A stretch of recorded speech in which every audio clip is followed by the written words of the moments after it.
Meus irmãos, vamos abrir a palavra de Deus em Romanos. Não, Romanos acabou, viu? Teve alguns que até se assustaram, né? O que o pastor vai fazer em Romanos ainda, né?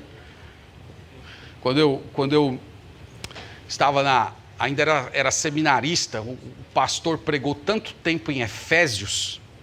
Chegou um irmão da igreja e disse: pastor, o senhor tem que mudar de livro, aqui as folhas da minha Bíblia caíram tudo, eu comprei uma Bíblia nova, e as folhas da Bíblia caíram tudo aqui, a Bíblia está novinha, mas Efésios está acabado, né?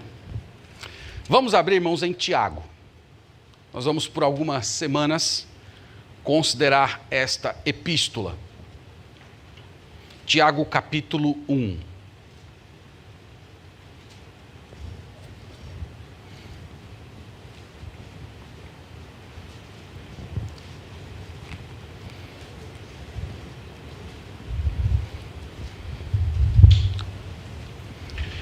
Tiago capítulo 1, a nossa meditação hoje vai se concentrar nos 4 primeiros versos.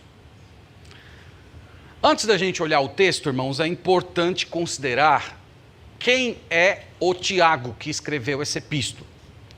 Eu não sei se você sabia, mas há 4 deles no Novo Testamento. Tem o Tiago, filho de Zebedeu, irmão de João, João apóstolo. Tem o Tiago, filho de Alfeu. Tem o Tiago, pai de Judas, não o Judas Iscariotes, mas o Judas Tadeu.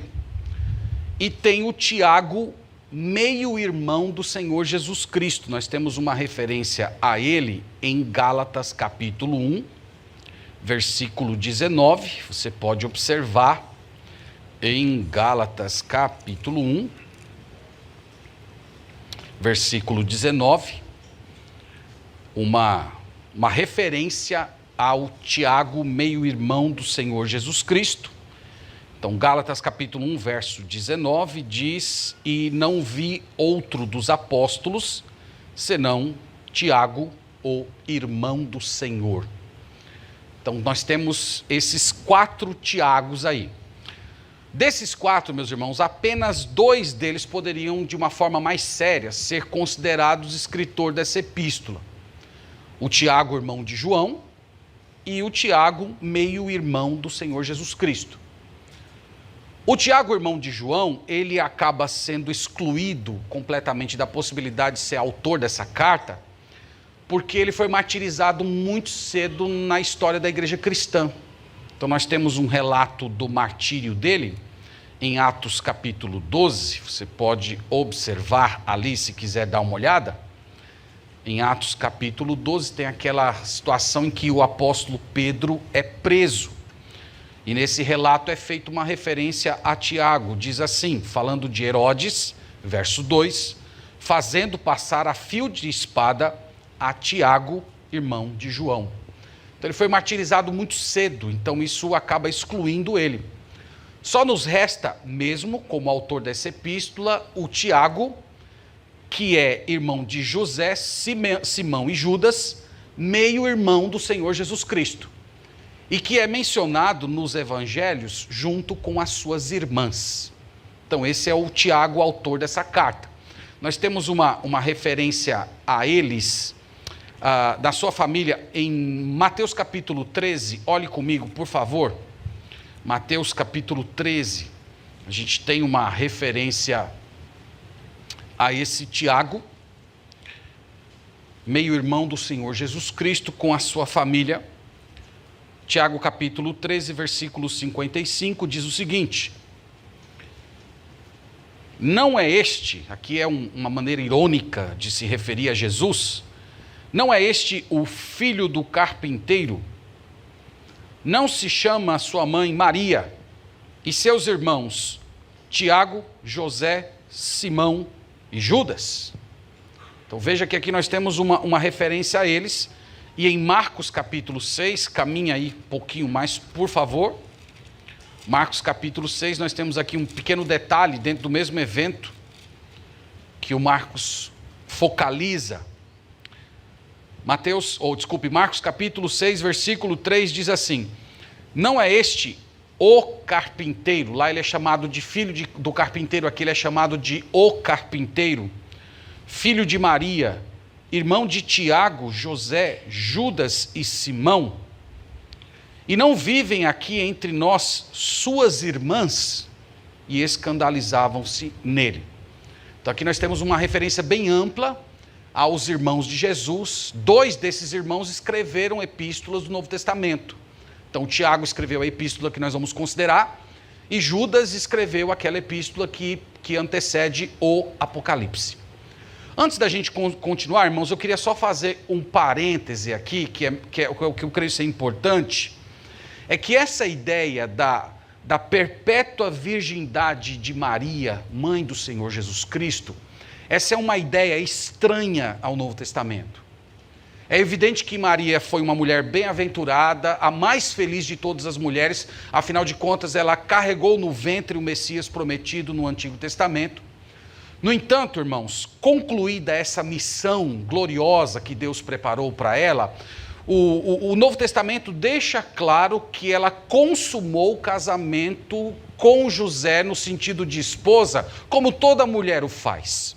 Isso é mencionado inclusive na Bíblia. Em Mateus capítulo 1, versículo 25, é dito assim, que José não conheceu Maria até que ela desse à luz ao Senhor Jesus Cristo. E esse conhecer ali, entenda-se o conhecimento íntimo, o conhecimento do casamento, o conhecimento dos relacionamentos íntimos por meio dos quais os filhos são gerados.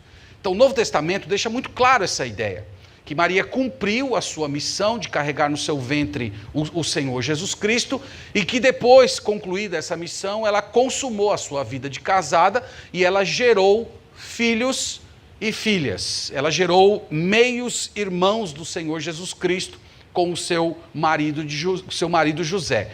E um desses filhos dela se tornou um dos pastores mais importantes da igreja de Jerusalém, que é justamente o autor da carta que nós vamos considerar, o Tiago. Tiago foi um pastor da igreja de Jerusalém, um líder muito importante dentro da história da igreja primitiva. Essa ideia de que Maria permaneceu virgem a vida inteira é parte de um desenvolvimento posterior da história do cristianismo. Isso não está na Bíblia, isso não faz parte da igreja, da história da igreja primitiva. No entanto, quando nós chegamos ali por volta do século IV, o cristianismo, quando foi se tornando cada vez mais religião oficial do Império Romano, começou um processo de fusão entre a fé cristã e algumas religiões pagãs romanas. Nessas religiões pagãs havia adoração a deusas, deusas como Diana, deusas como Afrodite, Vênus e dentre outras. E nessa época, irmãos, que a fé cristã foi se tornando a religião oficial do império, começou um processo, infelizmente, de paganização da fé cristã. Foi crescendo cada vez mais o culto aos mártires do século anterior. Esses mártires futuramente dariam origem ao culto aos santos. Foi crescendo essa ideia da veneração de relíquias, e é nesse momento da história do cristianismo em que a figura de Maria começa a se tornar proeminente dentro das igrejas de Roma. E isso vai acontecendo porque Maria é como se tornasse uma versão cristã das religiões que adoravam as suas deusas. Então a ideia de Maria sendo venerada, as pessoas fazendo orações a ela, veio como uma substituição àqueles cultos pagãos por meio dos quais as pessoas adoravam as divindades greco-romanas.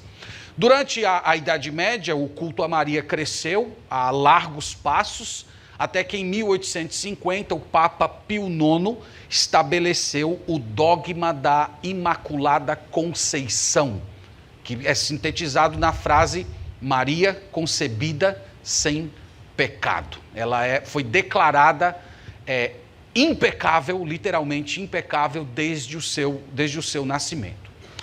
Qual é a resposta que a Bíblia apresenta para a possibilidade de veneração a Maria? Os irmãos devem lembrar que a Bíblia deixa muito claro que criações de Deus não podem ser veneradas. é pecado fazer orações, petições, é pecado entoar canções, prostrar-se de forma religiosa diante de qualquer ente humano, exceto o Senhor Jesus Cristo, mas qualquer ente humano ou angélico. A Bíblia chama isso de idolatria. Então, mesmo que nós tomássemos toda a teologia que foi construída a respeito de Maria como sendo verdade, o que nós não cremos, que não está no Novo Testamento, mas mesmo assim, ela não seria digna de oração, de veneração, de canções, porque a Bíblia diz, somente ao teu Deus adorarás e só a Ele darás culto. Isso está lá em Mateus capítulo 4. Então, esse foi apenas um parêntese para a gente mencionar essa questão, porque Maria acaba sendo mencionada aqui com seus filhos, e é bom a gente dar essas ênfases. Voltando aqui para o nosso Tiago, irmãos, eu quero chamar a atenção de vocês para um fato interessante a respeito dele. É que durante o ministério do Senhor Jesus, ele foi um incrédulo. A gente tem isso em João capítulo 7. Olhe comigo, por favor. João capítulo 7. A gente tem uma referência aqui a Tiago, evidentemente não citando ele pelo nome, mas indiretamente, e mostrando que tanto ele como seus outros irmãos foram incrédulos durante o ministério do Senhor Jesus aqui. Então eu estou lendo João capítulo 7, versículo 3. Dirigiam-se, pois, a ele os seus irmãos e lhe disseram: deixa este lugar e vai para a Judéia, para que também os teus discípulos vejam as obras que fazes. Porque ninguém aqui procure ser conhecido em público e, contudo, realize seus feitos em oculto. Se fazes estas coisas, manifesta-te ao mundo. Aí João dá uma explicação. Pois nem mesmo os seus irmãos criam nele. Então vocês devem ter percebido aqui o sarcasmo, a ironia deles. Você não diz que faz obras? Por que você está escondido? Vai lá para Jerusalém, mostra para todo mundo, mostra para os teus discípulos. Quando eles dizem teus discípulos, naturalmente eles já estão se excluindo como discípulos de Jesus. Então, se fazes essas obras, veja que eles estão colocando em dúvida, né? Na verdade, isso não é uma dúvida, isso é uma negativa na forma de ironia.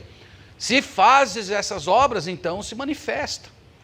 Então, aqui nós percebemos, irmãos, que eles eram incrédulos, eles eram sarcásticos, eles eram até cruéis, porque no versículo 1 diz que os judeus estavam tentando matar Jesus, Passadas estas coisas, Jesus andava pela Galiléia porque não desejava percorrer a Judéia, visto que os judeus procuravam matá-lo.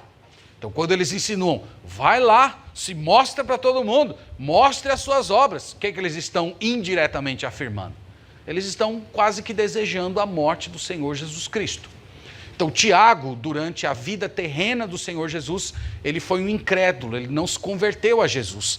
E quando foi que isso mudou? O Novo Testamento tem também uma informação a respeito disso em 1 Coríntios capítulo 15. Anda aí comigo, não quero perder nenhum de vocês, viu? Exceto o filho da perdição, e eu sei que não tem nenhum aqui.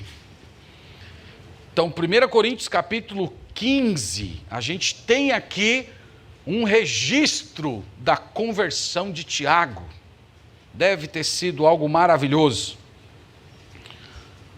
1 Coríntios capítulo 15, verso 3, só para a gente pegar o fio, ele diz assim: antes de tudo vos entreguei o que também recebi, que Cristo morreu pelos nossos pecados, segundo as Escrituras, e que foi sepultado e ressuscitou ao terceiro dia, segundo as Escrituras, e apareceu a Cefas, e depois aos 12, depois foi visto por mais de 500 irmãos de uma só vez, dos quais a maioria sobrevive até agora, porém alguns já dormem.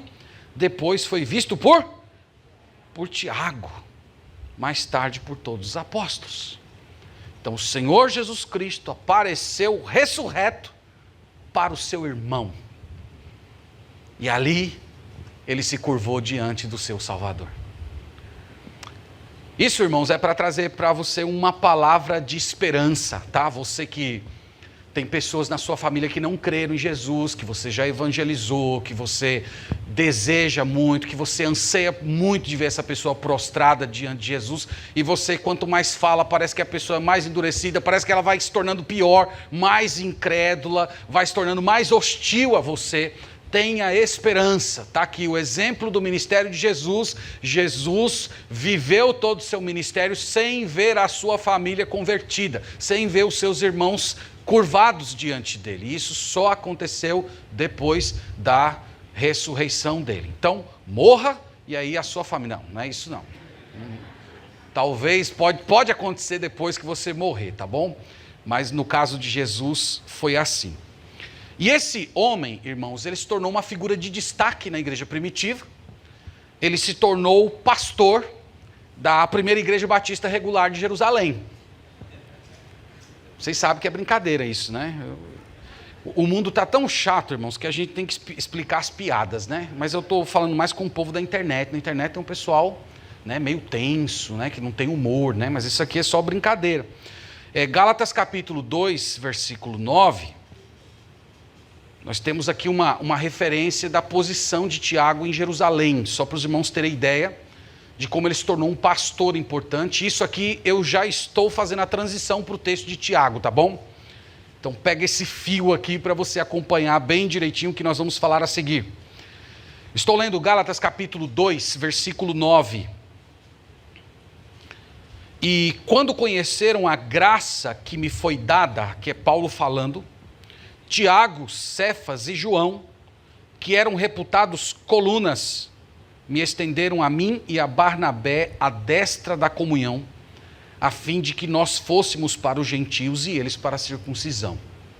Então Paulo está aqui declarando que quando ele chegou na cidade de Jerusalém, depois dos anos que ele passou na Arábia, após a sua conversão, quando ele foi discipulado pelo próprio Senhor Jesus Cristo, ele voltou para Jerusalém e quando ele chegou lá, ele encontrou pessoas de destaque.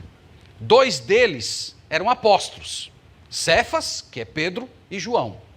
E Tiago, esse Tiago aqui é o Tiago, irmão do Senhor Jesus Cristo. Em Atos capítulo 15, quando há aquela controvérsia a respeito da circuncisão, a pessoa que se levanta para dar uma palavra mais equilibrada e resolver aquela questão foi precisamente Tiago. E aqui o autor, no caso o apóstolo Paulo, diz que naquele momento, nesse encontro dele com essas colunas, que ele chama de colunas em Jerusalém, foi definido o âmbito do ministério de cada um deles. Paulo ficou separado como apóstolo dos gentios, enquanto João e Cefas e o próprio Tiago eram definidos como os ministros da circuncisão. Isto é, eles teriam um trabalho muito mais voltados para o público judeu. Então, dito isso, irmãos, agora sim vamos para Tiago capítulo 1. Estamos prontos aí para considerar um pouco mais essa questão. Se você quiser mais informações a respeito de Tiago, você pode ler História Eclesiástica de Eusébio de Cesareia, tem referência sobre ele. E, inclusive, Joséfo, aquele historiador hebreu que nem era cristão, mas ele escreveu a respeito de Tiago, falou dele como um homem muito justo, e que quando ele morreu, a cidade de Jerusalém ficou muito triste com a morte dele, muito embora ele não fosse mais um judeu no sentido do judaísmo do segundo templo, mas ele era uma pessoa muito benquista e tinha um bom testemunho de toda aquela comunidade. Joséfo fala isso, você pode ter mais informações sobre ele. Então vamos lá para o texto sagrado agora. Finalmente, isso aqui foi só a introdução, viu, irmãos? Foi só a introdução. Baixou o espírito do Granconato em mim essa semana, vocês estão vendo? Vamos lá, como é que o Tiago se apresenta? Então ele diz assim: Tiago, servo de Deus e do Senhor Jesus Cristo. Essa apresentação, irmão, já mostra muita coisa do caráter de Tiago. Tiago é humilde. Tiago não diz, ele não escreve assim, Tiago, irmão do Senhor Jesus Cristo. Então, Tiago não é aquele sujeito que dá carteirada. Você já viu gente que dá carteirada? Você sabe com quem você está falando? Eu sou irmão de Jesus, ó. Dormíamos no mesmo quarto. brinquei com ele na rua. Então ele não é esse sujeito que tenta utilizar o Senhor Jesus Cristo como uma forma de se autopromover. Ele diz assim: eu sou servo. A palavra servo aqui é literalmente escravo. É como se ele estivesse afirmando assim: eu me fiz servo, eu me fiz escravo daquele com quem eu cresci em Nazaré. Então essa é a percepção que Tiago tem de si mesmo. Jesus é meu amo, Jesus é o meu Senhor. Meus irmãos, uma pessoa só pode se afirmar verdadeiramente cristã se ela for capaz de afirmar de todo o seu coração essas palavras de Tiago: Jesus é o meu Senhor. Eu sou servo de Jesus Cristo. Quando alguém diz eu sou servo de Jesus Cristo, o que está embutida nessa frase? Essa frase é uma frase curta, mas ela tem uma infinidade de informações nela. Quando você diz eu sou servo de Jesus Cristo, em primeiro lugar, você está dizendo: eu desisti de mim mesmo. Eu me reconheço como alguém completamente falido do ponto de vista espiritual e moral. Eu não tenho condição de salvar a mim mesmo, eu não tenho condições morais de definir o rumo da minha vida, os meus sentimentos não são confiáveis, as minhas impressões são distorcidas, eu sou pecador e não tenho condições de me auto-expiar. E é por causa dessa condição de completa falência moral e espiritual que eu assumi Jesus como meu Senhor e me tornei servo dele. É isso que está por detrás dessa frase, servo de Jesus Cristo. É você reconhecer que Jesus é o Salvador que pagou a dívida dos seus pecados. É você reconhecer que Ele é quem dirige a sua vida. Que você vive para conhecê-lo, experimentá-lo, proclamá-lo, que todas as vezes em que o seu querer se choca com a vontade revelada de Cristo, é a vontade revelada de Cristo que prevalece e não a sua própria. Então veja que não é tão simples você afirmar servo de Jesus Cristo. Mas Tiago o era. E se você está aqui hoje pela manhã me ouvindo, e você não pode afirmar de todo o seu coração essas coisas, isso significa que Jesus não é o seu Senhor, que você é Senhor de si mesmo. E você viver como Senhor, como amo da própria existência, produz condenação.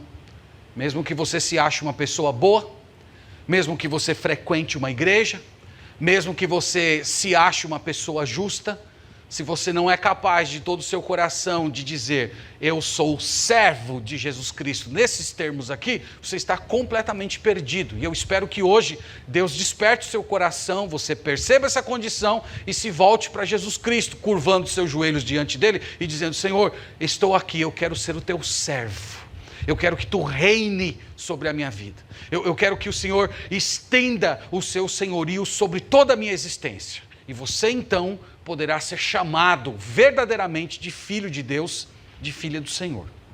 Então é isso que Tiago diz: eu sou servo de Deus e do Senhor Jesus Cristo. Em seguida, continuando a leitura do verso, ele identifica os seus destinatários. Isso é muito importante. Ele diz assim: as 12 tribos que se encontram na dispersão, saudações. Então nós lemos lá em Gálatas capítulo 2 que ficou definido no encontro dele com Paulo que ele seria o ministro para a circuncisão. E aqui isso está especificado nos seus destinatários. Ele é aquele que escreve as 12 tribos que se encontram na dispersão. Quem são as 12 tribos que se encontram na dispersão? Ele está se dirigindo a judeus cristãos que foram dispersos. Judeus cristãos que não estão mais em Jerusalém, se dispersaram pelo mundo. Quando foi que essa dispersão ocorreu? Você tem essa história em Atos capítulo 8. Volte lá, por favor, em Atos capítulo 8. E ali nós temos um relato de quando essa dispersão ocorreu na história da igreja primitiva. O Atos capítulo 7 conta a história do martírio de Estevão. Vocês devem estar lembrados. E Atos capítulo 8, primeiro verso, diz assim: E Saulo consentia na sua morte. Naquele dia, levantou-se grande perseguição contra a igreja em Jerusalém, e todos, exceto os apóstolos, foram dispersos pelas regiões da Judéia e Samaria. Então, logo depois da morte de Estevão, irmãos, a igreja foi tomada de uma fase muito sombria. Houve uma forte perseguição em Jerusalém, encabeçada por Saulo de Tarso, que se tornaria futuramente o apóstolo Paulo. E Tiago era o pastor de Jerusalém nessa época, e pense nisso, em Atos é dito que ele pastoreava uma igreja de 5.000 membros. E de repente a perseguição assolou a igreja, e a igreja simplesmente esvaziou. Ficou apenas ele e os apóstolos em Jerusalém. Então isso é uma coisa fundamental para você entender essa carta. Essa carta, essa epístola de Tiago, é uma correspondência entre o pastor e a sua igreja que se dispersou. A igreja que se espalhou por toda aquela região, Ásia Menor e outras regiões ali. Ele está escrevendo para membros que provavelmente ele nunca mais veria. Então ele escreveu essa carta para trazer palavras de exortação para esses irmãos. Tiago faz parte, irmãos, de um conjunto de epístolas que é chamado de epístolas gerais. Gerais porque elas não têm um destinatário específico, como acontece com Romanos, como acontece com Efésios, como acontece com Filipenses. E esse aqui é o documento mais antigo do Novo Testamento. Ele foi escrito ali por volta do ano 44 até o 49, é o primeiro documento que nós temos do Novo Testamento, e ele foi objeto de grande controvérsia durante a Reforma Protestante. Você já deve ter ouvido falar alguma coisa a respeito disso. O Lutero chamou a epístola de Tiago de epístola de palha. Muito embora no final da vida ele fez algum tipo de retratação a respeito do que ele tinha dito, mas a razão dele ter rejeitado a priori essa epístola é porque ela tem uma grande ênfase nas obras. E ele achava que isso, de alguma maneira, se contrapunha ao ensino de Paulo a respeito da justificação pela fé. E nós vamos ver que nesse ponto o Lutero se equivocou completamente, são dois temas diferentes, mas essa discussão fica lá para o capítulo 2. Pois bem, irmãos, dito estas coisas, qual é a mensagem desse pastor para as suas ovelhas que às pressas tiveram de abandonar tudo, casa, negócios, bens, para não perder a vida? Qual é a mensagem? Vamos lá para Tiago 1, verso 2. Tiago 1, verso 2 diz o seguinte: Meus irmãos, tende por motivo de toda alegria o passardes por várias provações. Isso aqui é quase que um murro no estômago, né? Como assim, né? O tom, meus irmãos, é bem pastoral, vocês percebem, ele chama de meus irmãos, mas a exortação parece ser bem estranha. Então, imagina alguém vindo procurar o pastor, dizendo mais ou menos assim: pastor, eu perdi meu emprego, minha mulher me abandonou, eu não tenho como criar meus filhos, eu fui despejado da casa que eu morava, meus vizinhos me juraram de morte. E o pastor: tende motivo de toda alegria o passardes por várias tribulações. Ele diz: esse pastor é insano, né? Falar uma coisa dessa. Mas é verdade, meus irmãos. Quando ele diz toda alegria, essa expressão toda alegria, ela só acontece aqui no Novo Testamento, não tem outro lugar do Novo Testamento. É para falar de uma alegria plena. É para falar da experiência de regozijo mais profunda que alguém poderia ter nesse mundo. E quando ele fala de várias provações, os irmãos sabem que provações são aquelas circunstâncias por meio das quais Deus testa e aperfeiçoa a fé de seus filhos. Provações servem para provar a genuinidade da nossa fé, a constância dela, a sua robustez. Mas veja que Tiago diz: tende por motivo de alegria o passardes por provação. Ele não diz isso. Ele diz o passardes por várias provações. É uma variedade delas. É um conjunto, é um caminhão de testes da sua vida. Irmãos, essa fala de Tiago, ela vai completamente ao espírito que permeia o meio evangélico brasileiro. Hoje no meio evangélico brasileiro tornou-se comum negar as provações. Você já deve ter ouvido gente falar assim, a pessoa está doente, aí você vai até a pessoa e diz, eu posso fazer uma oração por sua doença? Não, pastor, eu não estou doente. Mas como assim também? Não, você não está. Não fala, pastor. Não fala a palavra. Se o senhor falar, eu não tomo posse da bênção. Então eu não posso dizer estou doente, eu não posso dizer estou passando, mas por que não pode? Senão o encosto houve. Nós estamos, irmãos, vivendo tempos estranhos, muito estranhos. E essa teologia que nega a realidade, porque isso aqui é uma distorção da realidade, é quase que uma forçação de uma mentalidade insana, que é você ver uma coisa e dizer, não, isso não existe. Então, essa teologia é diferente da teologia de Tiago. Tiago diz, tende por motivo de alegria o passar por diversas provações. Então ele diz, não é para você negar, não é para você viver ressentido, não é para você viver murmurando. Quando ele diz, irmãos, tende alegria, passar por provações, evidentemente ele não está proibindo o choro, ele não está proibindo a dor, ele não está proibindo alguma medida de tristeza. Inclusive no final do livro ele cita Jó como um exemplo de sofrimento, e você que tem intimidade com o livro sabe que Jó, ele chorou, ele manifestou a sua dor, ele até fez algumas reclamações. O Antigo Testamento tem a história do profeta Jeremias, que escreveu um livro chamado Lamentações. Então, quando ele diz que as pessoas devem se alegrar na tribulação, é para dizer que eles deveriam ter uma mente alegre, que eles deveriam encarar a provação com confiança, com esperança em Deus. Então, ele não está falando necessariamente de um sorriso no rosto, mas ele está falando de uma disposição interior alegre. Tive o privilégio de acompanhar um irmão nosso em um grande momento de sofrimento na vida dele. E ele estava lá com um risco de uma pessoa muito amada morrer. E ele chorava, me abraçava e dizia assim, pastor, eu amo o Senhor Jesus Cristo. Glórias ao nome do Senhor. Eu glorifico o nome de Deus.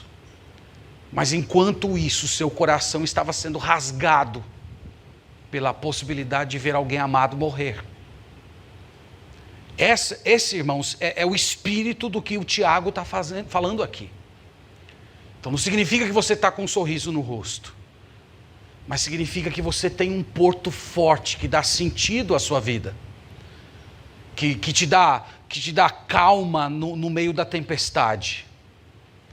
Embutida nessa ideia, Tiago está dizendo assim, vocês não devem ser murmuradores, vocês não devem ser desesperançados, vocês não devem ser ressentidos com Deus, vocês não devem ser mal-humorados, vocês não devem ser vitimistas, não se tornem pessoas amarguradas, mas se alegrem.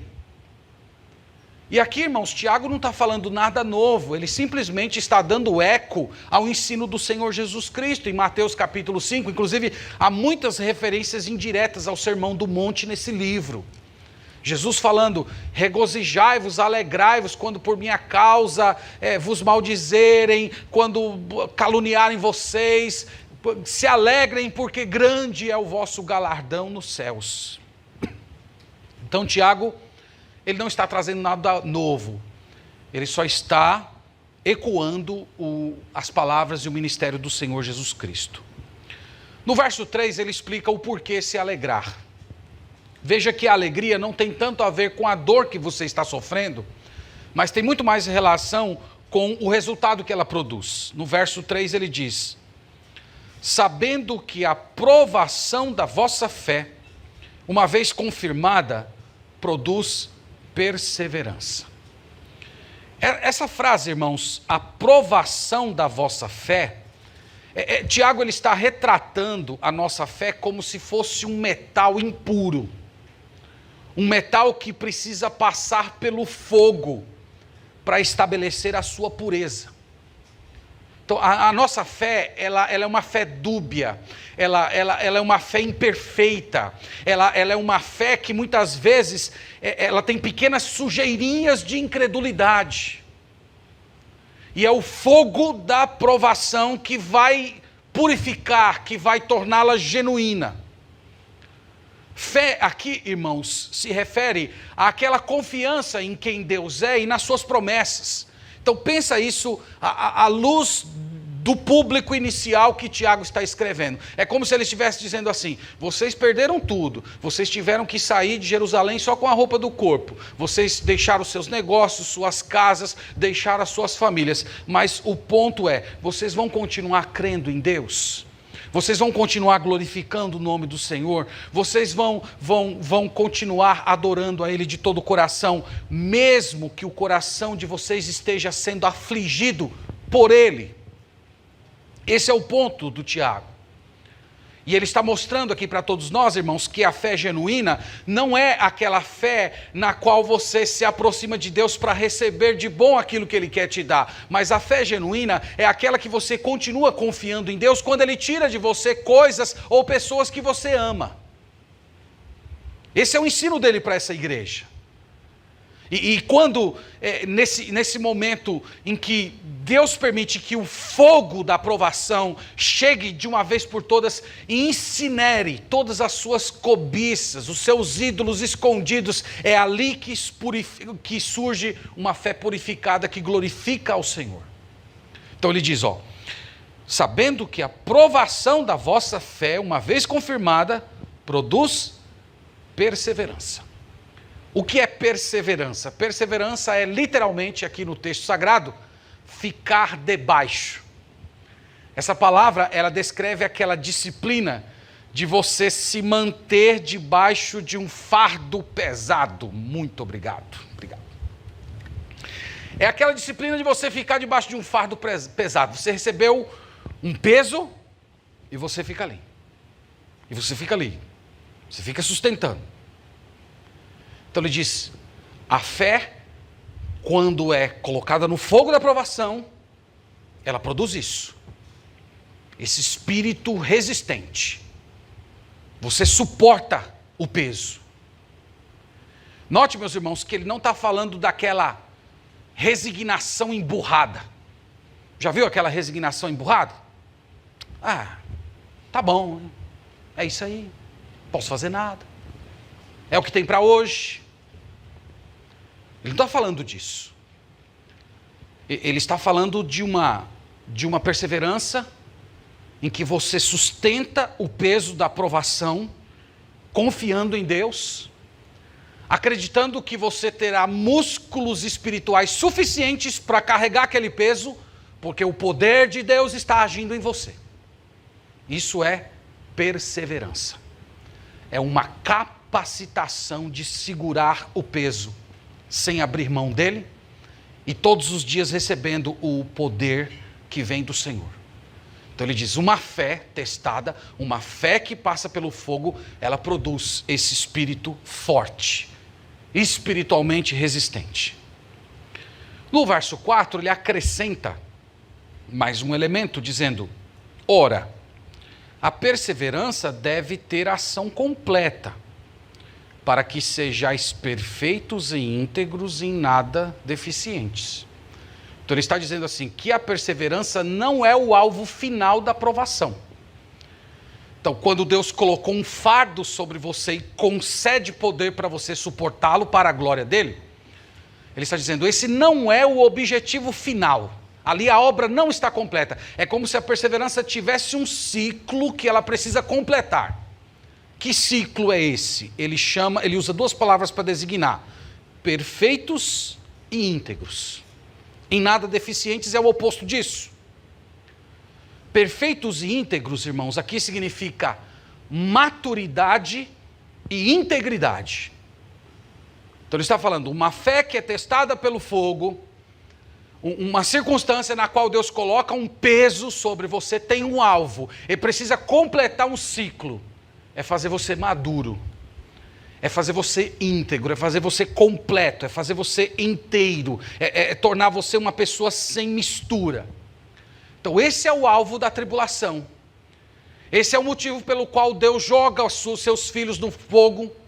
Esse foi o motivo pelo qual Deus tirou toda aquela igreja de Jerusalém de uma situação de muita prosperidade e tranquilidade. Você que já leu o livro de Atos deve ter notado isso, que a igreja estava bem, que eles eram até benquistos pelas pessoas de fora. Deus resolveu mudar essa situação. E por que o Senhor fez isso? Porque o Senhor colocou esse fardo sobre eles?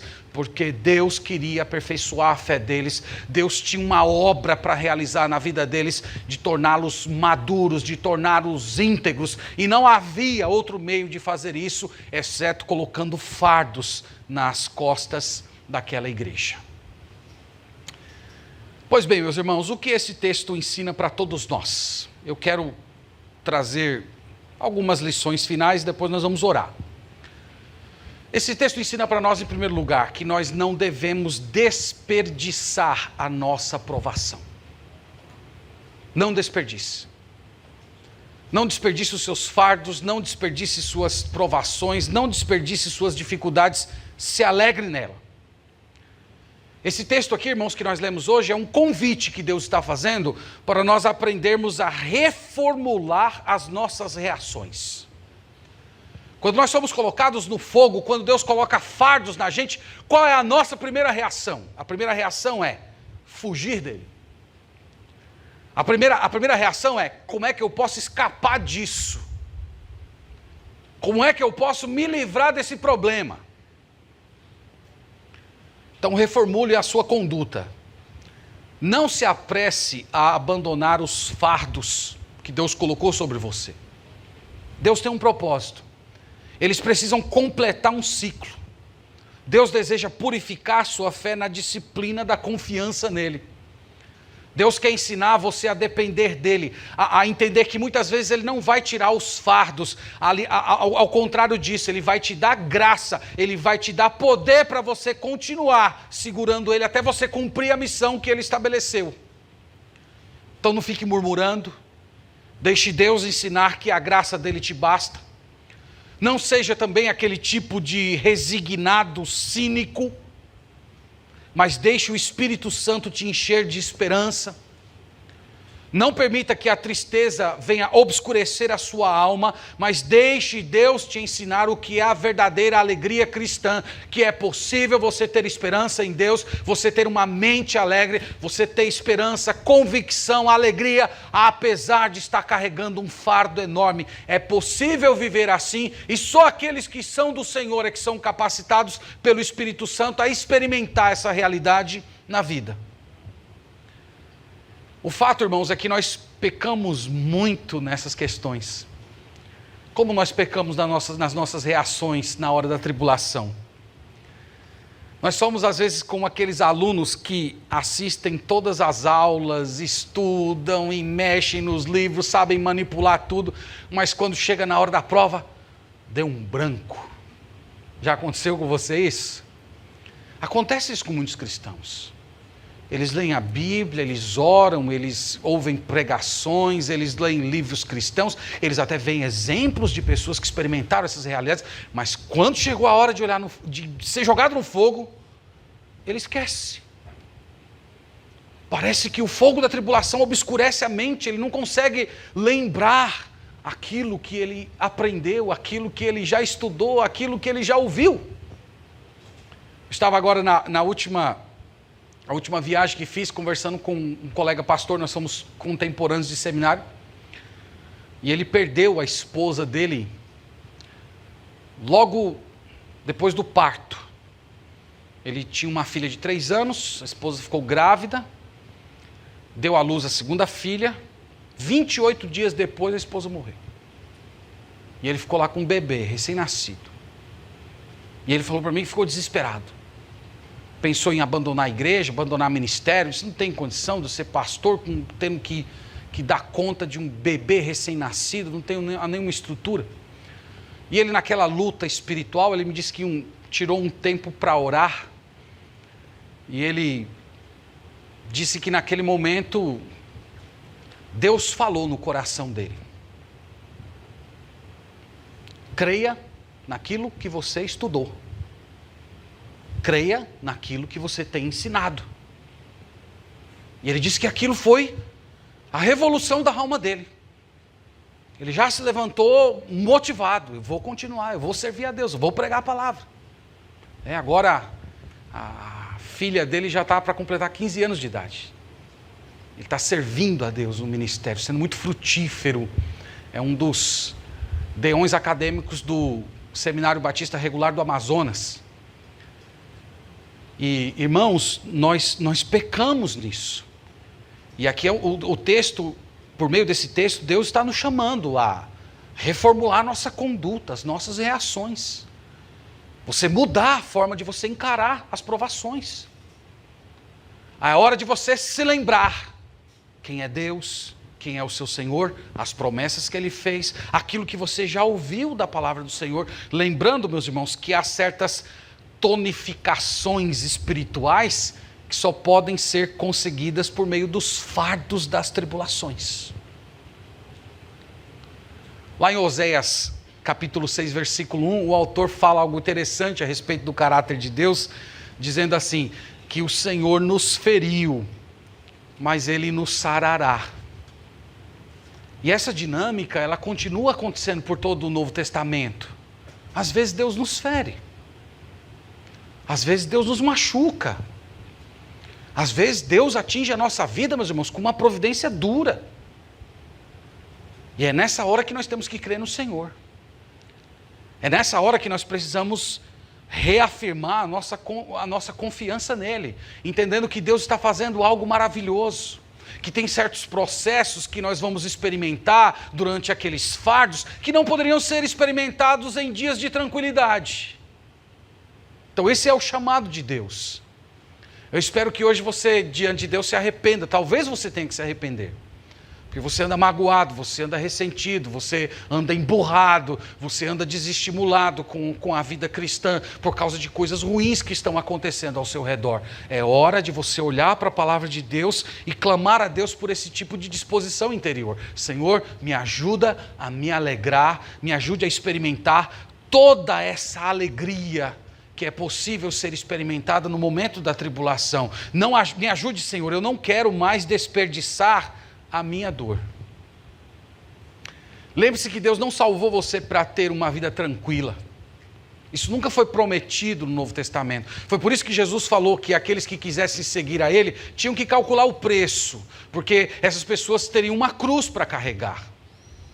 Deus salvou você, diz Tiago, para forjar em você perfeição e integridade. E para o Senhor realizar essa obra, muitas vezes se requer o estresse da fé. Como se a nossa fé fosse um tecido muscular que quanto mais você estressa ele, mais forte ele fica. Portanto, irmãos, o sofrimento daqueles que são de Deus não é como um ladrão que veio para roubar aquilo que você gosta, ele não é um assassino que veio para matar coisas boas na sua vida. Na verdade, a provação, o sofrimento, ser jogado no fogo é um tipo de servo de Deus que torna você uma pessoa mais forte na presença dele. Então Deus opera assim, por meio dessa dinâmica. Às vezes para purificar a sua fé. Às vezes para mostrar quem você é, estabelecer os ídolos do seu coração e nesse processo todos eles sendo incinerados e no final de tudo você descobrir que Deus é tudo o que você precisa. E quando você sente e sabe isso, você experimenta o que é a verdadeira alegria. Vamos, irmãos, reformular o nosso conceito de alegria. A alegria na Bíblia não é como a do mundo. A do mundo é circunstancial. A do mundo é dependente de fatores externos. A do mundo, a Bíblia diz que até é destrutiva. Nós precisamos aprender o que é a alegria espiritual. é a alegria como a de Jesus. É a alegria que convive, que coexiste com o homem de tristeza. Não é interessante isso? Esse é um paradoxo, que a gente não sabe explicar muito bem, mas é real, absolutamente real. Nós somos felizes e tristes ao mesmo tempo. Nós somos amargurados e ao mesmo tempo exultantes. E esse tipo de paradoxo, ele só pode ser conciliado no coração daquelas pessoas que têm o Espírito Santo. Então eu quero terminar essa manhã chamando você a abraçar a sua dor, a assumir a sua provação, a parar de fugir dela, a parar de reclamar dela, a parar de negá-la e recebê-la como uma provisão de Deus para o seu bem.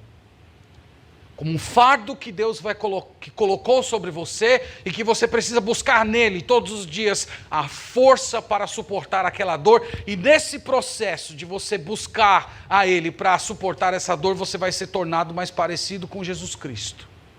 Portanto, ore mais, adore a Deus, busque renovação interior todos os dias.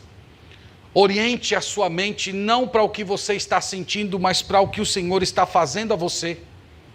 E, sobretudo, sirva a Deus, ministre às pessoas.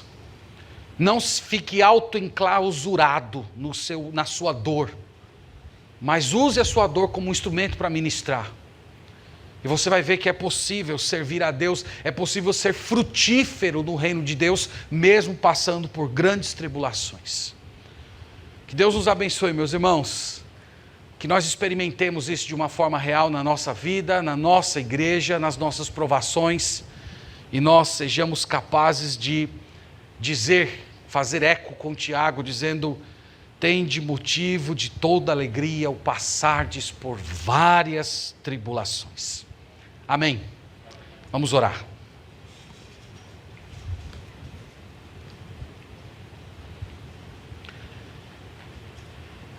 Te agradecemos, Senhor, te louvamos por Tua palavra.